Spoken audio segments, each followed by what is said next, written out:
A young boy growing up in Denison, Texas, near an Air Force base, became interested in flying.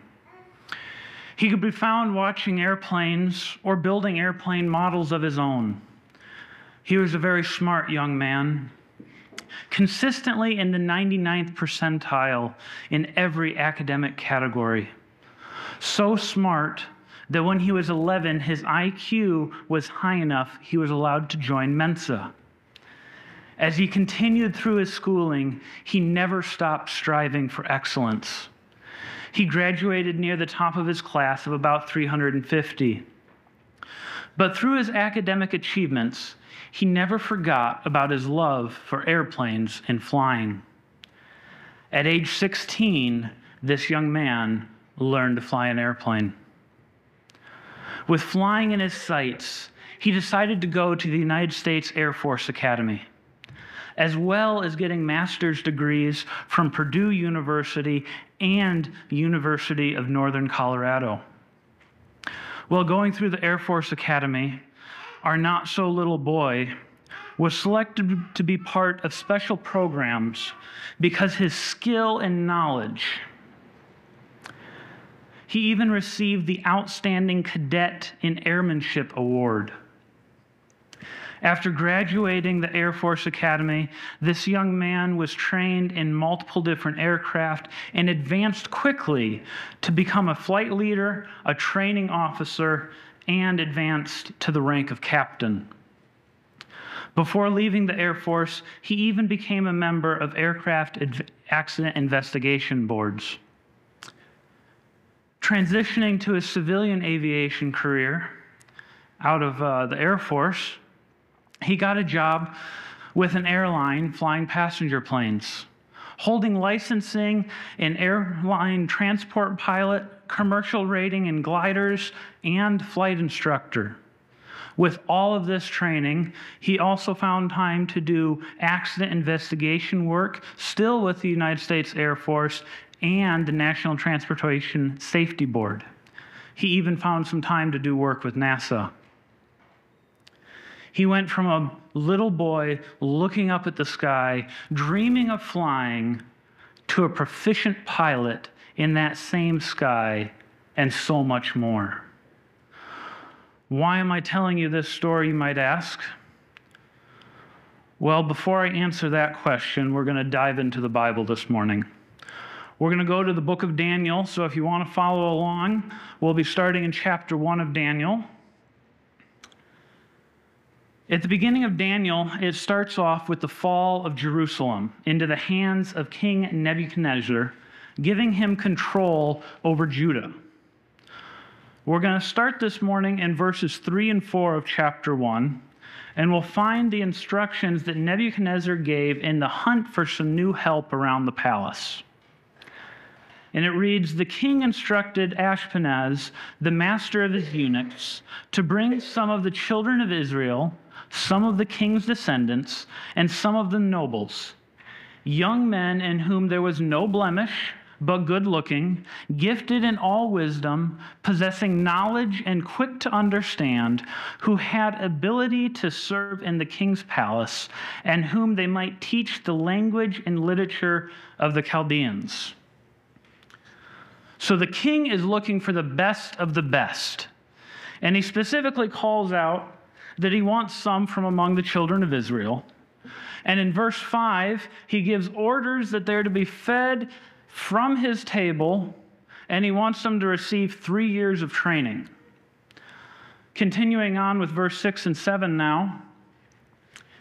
"Now among those are the sons of Judah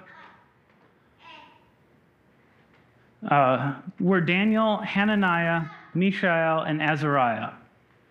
To them the chief of the eunuchs gave the names, he gave Daniel the name Belteshazzar, to Hananiah, Shadrach, to Mishael, Meshach, and to Azariah, Abednego." So this is the stage set on how Daniel and his friends enter the story. We've got that background. They're picked because they represent the best Israel has to offer. But if you remember, they were given instructions to receive food from the king's table. So right off the bat, they're faced with the first test when that food from the king's table is not in line with what God would have them eating. So Daniel and his friends go to the steward who was placed over them and ask the following, and we'll be reading from 12 through 16 now. Please test your servants for 10 days, and let them give us vegetables to eat and water to drink. Then let our appearance be examined before you, and the appearance of the young men who eat the portion of the king's delicacies, and as you see fit, so deal with your servants. So he consented with them in this matter and tested them 10 days. And at the end of 10 days, their features appeared better and fattier in flesh than all the young men who ate the portion of the king's delicacies. Thus the steward took their portion of delicacies and wine, and they drank that they were to drink, and gave them vegetables. So because they stood up in their faith and pushed for that clean diet, God provided for them, took care of them, and gave them knowledge and skills in their studies, and took care of them through that 3-year period of training that they were to receive. We're going to jump to verse 17 and then to verse 20. And verse 17 reads, "As for these 4 young men, God gave them knowledge and skill in all literature and wisdom, and Daniel had understanding in all visions and dreams." And then into 20, "And in all matters of wisdom and understanding about which the king examined them, he found them 10 times better than all the magicians and astrologers that were in all his realm." So our stage has been set here. They're picked because they're the best that Israel has to offer. They've faced a challenge of food and asked to have their preferred diet, and it won out, showing that it was healthier and made them better.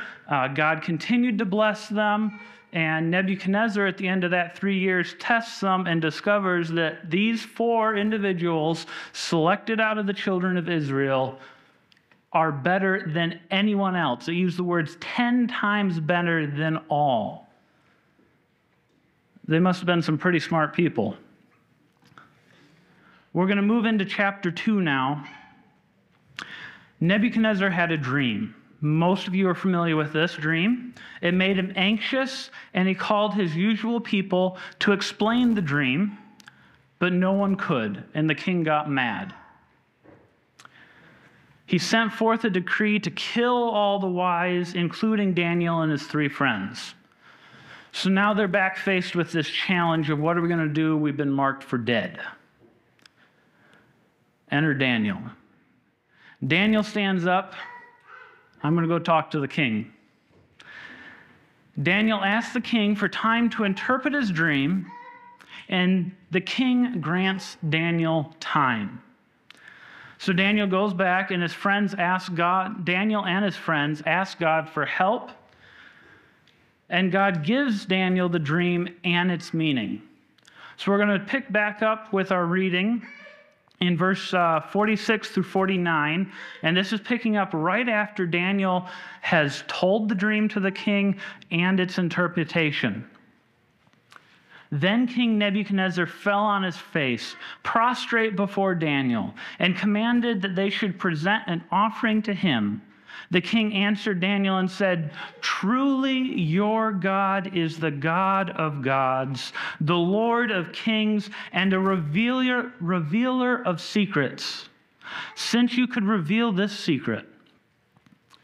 Then the king promoted Daniel, gave him many great gifts, and made him a ruler over the whole province of Babylon,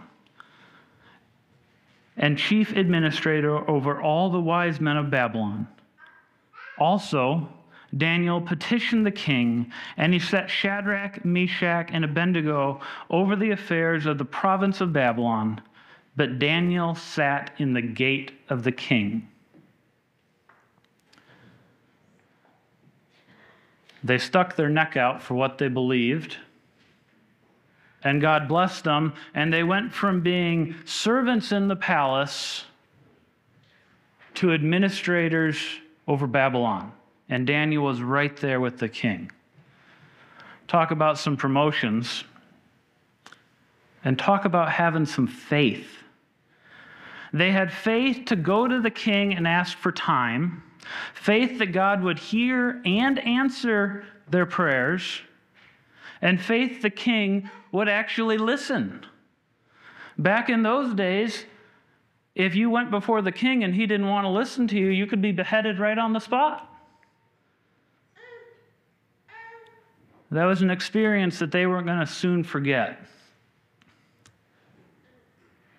But unfortunately, that wasn't the end of their struggles for them, for there was another hurdle coming for Shadrach, Meshach, and Abednego. You see, that dream that he had and Daniel explained to him, he wasn't quite happy with the explanation of that dream. And Nebuchadnezzar wanted to prove his power and dominion over all the land, so he builds a massive golden statue. And then he sends out a command over the land for all of the officials from all the lands he rules to come, bow down, and worship his golden statue. But when the music sounded and everyone knelt, 3 men did not. And king's counselors came to him, and picking up in Daniel chapter 3, verse 12 through 14 now, there are certain Jews among you whom you have set over the affairs of the province of Babylon, Shadrach, Meshach, and Abednego. These men, O king, have not paid due regard to you. They do not serve your gods or worship the golden image which you have set up. Then Nebuchadnezzar, in rage and fury, gave the command to bring Shadrach, Meshach, and Abednego. So they brought these men before the king. Nebuchadnezzar spoke to them, saying, "Is this true, Shadrach, Meshach, and Abednego, that you do not serve my gods or worship the golden image which I have set up?" You know, it never fails that there is always somebody willing to tattle on you just to try to move up that ladder. They see you do something that's not doing what they think is right, and so they go to somebody and tell on you, and always ends up getting you in trouble.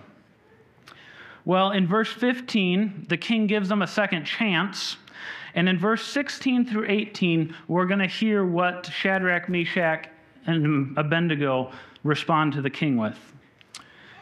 It reads, Shadrach, Meshach, and Abednego answered and said to the king, "O Nebuchadnezzar, we have no need to answer you in this matter. If that is the case, our God whom we serve is able to deliver us from the burning fiery furnace, and he will deliver us from your hand, O king. But if not, let it be known to you, O king, that we do not serve your gods, nor will we worship the golden image which you have set up."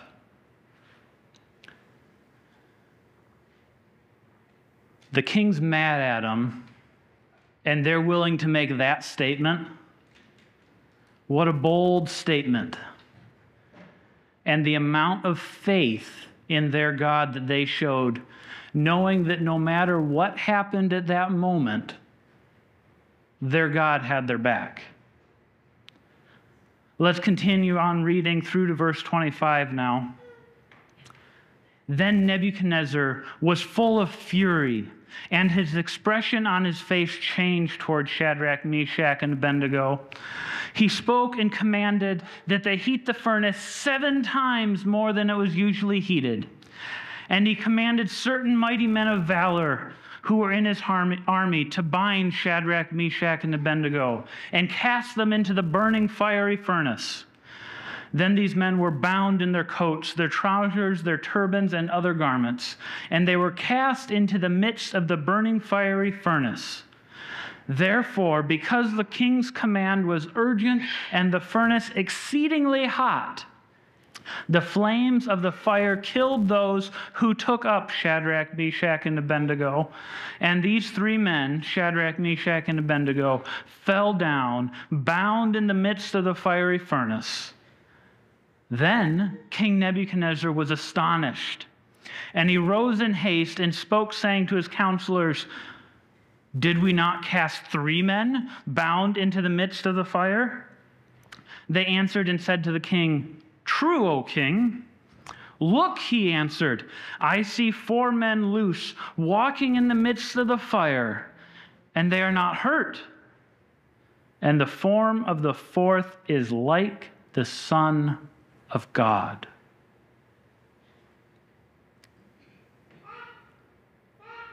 Now, you could go down a rabbit hole right there on how Nebuchadnezzar knew what the form of the Son of God looked like.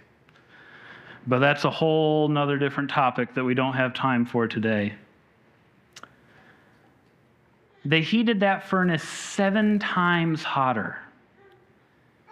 Now, I've had a little experience with some hot bonfires before.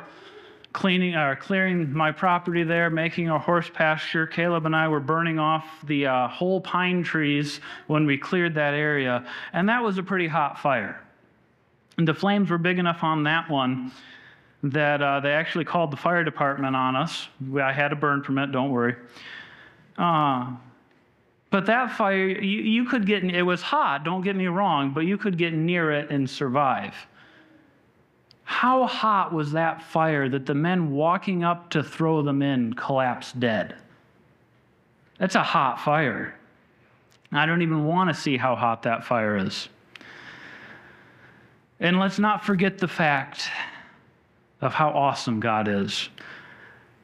You know, before Shadrach, Meshach, and Abednego stood up saying, "Our God will take care of us," and God came through. And he did. There were so many ways he could have saved them right then and there.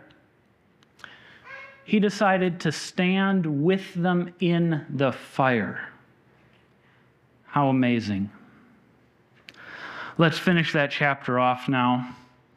Then Nebuchadnezzar went near the mouth of the burning fiery furnace and spoke, saying, "Shadrach, Meshach, and Abednego, servants of the Most High God, come out and come here." Then Shadrach, Meshach, and Abednego came from the midst of the fire, and the satraps, administrators, governors, and the king's counselors gathered together. And they saw these men on whose bodies the fire had no power. The hair of their head was not singed, nor their garments affected, and the smell of the fire was not on them. Nebuchadnezzar spoke, saying, "Blessed be the God of Shadrach, Meshach, and Abednego, who sent his angel and delivered his servants who trusted in him. And they have frustrated the king's word and yielded their bodies, that they should not serve nor worship any god except their own God.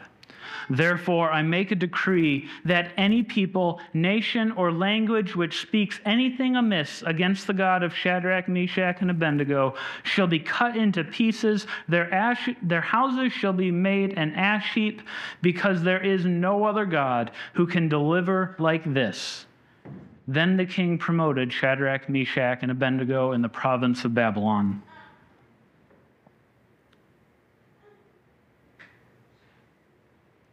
It's just so amazing what they went through. It says the smell of fire was not on them. I'm sure every one of you have sat beside a campfire for any length of time and you walk away smelling like smoke. And you weren't even in the fire. And yet they walked away not even smelling like, as it says, the smell of fire was not on them. Do you think that these young men would have had enough faith to stand up to the king and say, "Our God whom we serve is able to deliver us from the burning fiery furnace, but if not, we do not serve other gods," without already having stood their ground when it came to diet?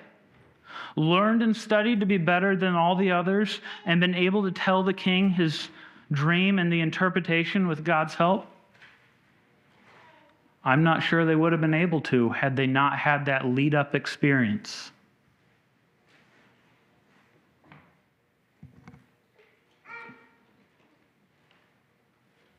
January 15, 2009, New York City.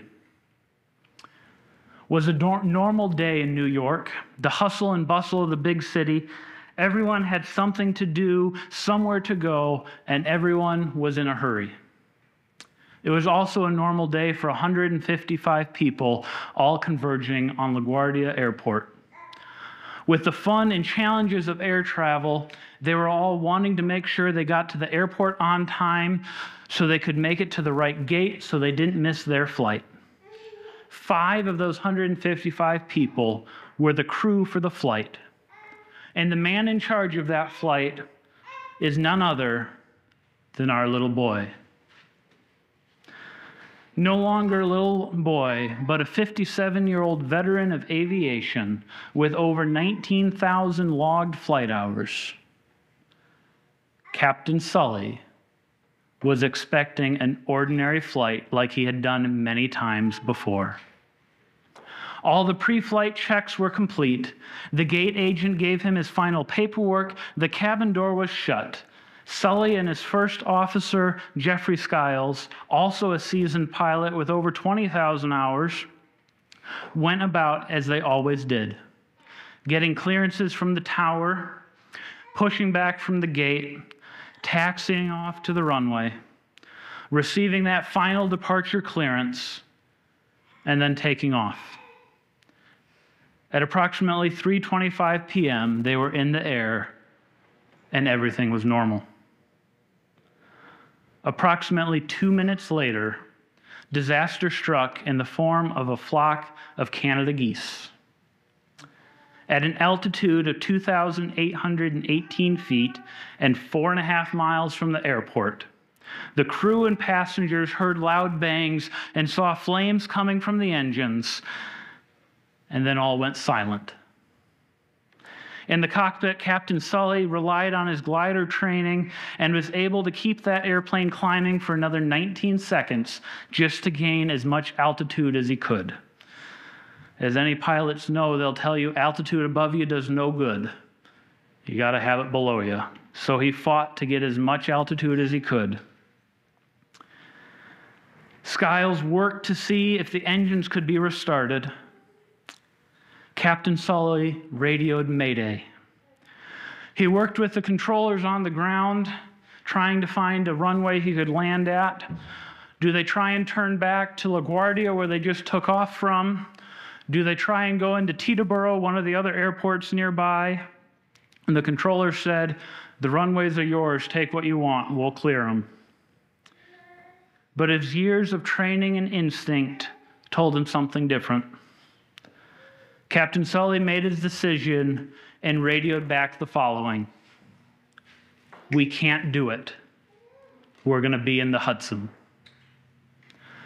At about 3:31 p.m., U.S. Airways Flight 1549 made an unpowered ditching in the North River section of the Hudson Tidal Estuary near the Intrepid Sea, Air, and Space Museum. Captain Sully exited the cockpit, gave the order to evacuate. The air temperature outside, a brisk 19 degrees Fahrenheit. The water temperature, 41 degrees. Within minutes, 2 New York Waterways ferries were on scene, rescuing people, followed by the U.S. Coast Guard and other boats in the area. Captain Sully checked his airplane twice before being the last person off. By 3:55 p.m., all were rescued, just 30 minutes from when they took off. And all 155 souls on board survived.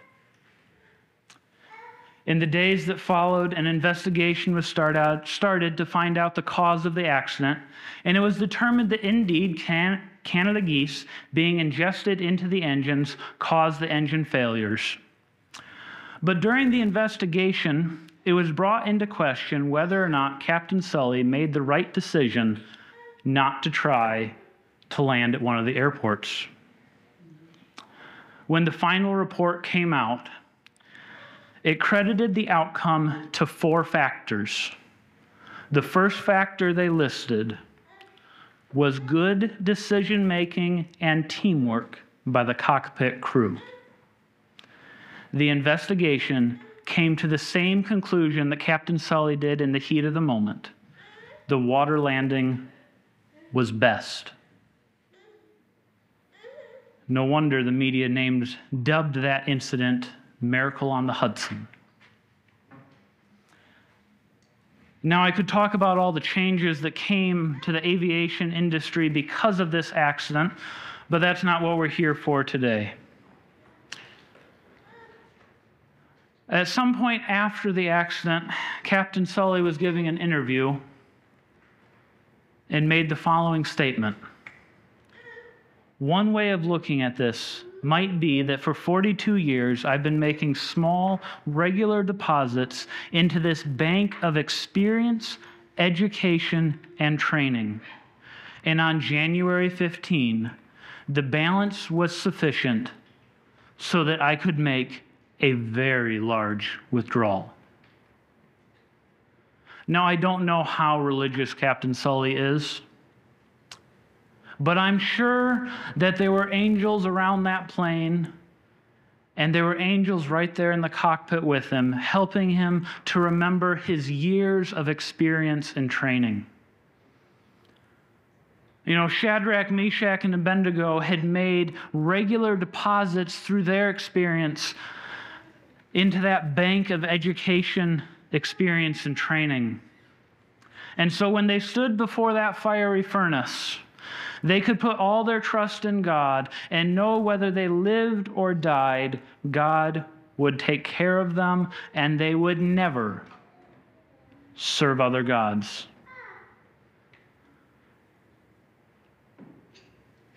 Found this quote out of Spirit of Prophecy that sums it up quite nicely.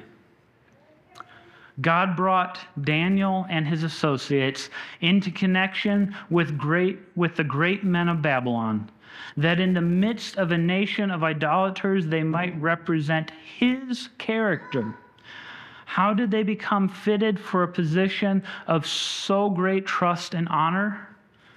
It was faithfulness in the little things that gave complexion to their whole life. They honored God in the smallest duties as well as in the larger responsibilities. It all starts with those small things through our lives, building up that bank of experience, education, and training. So I ask you this question today.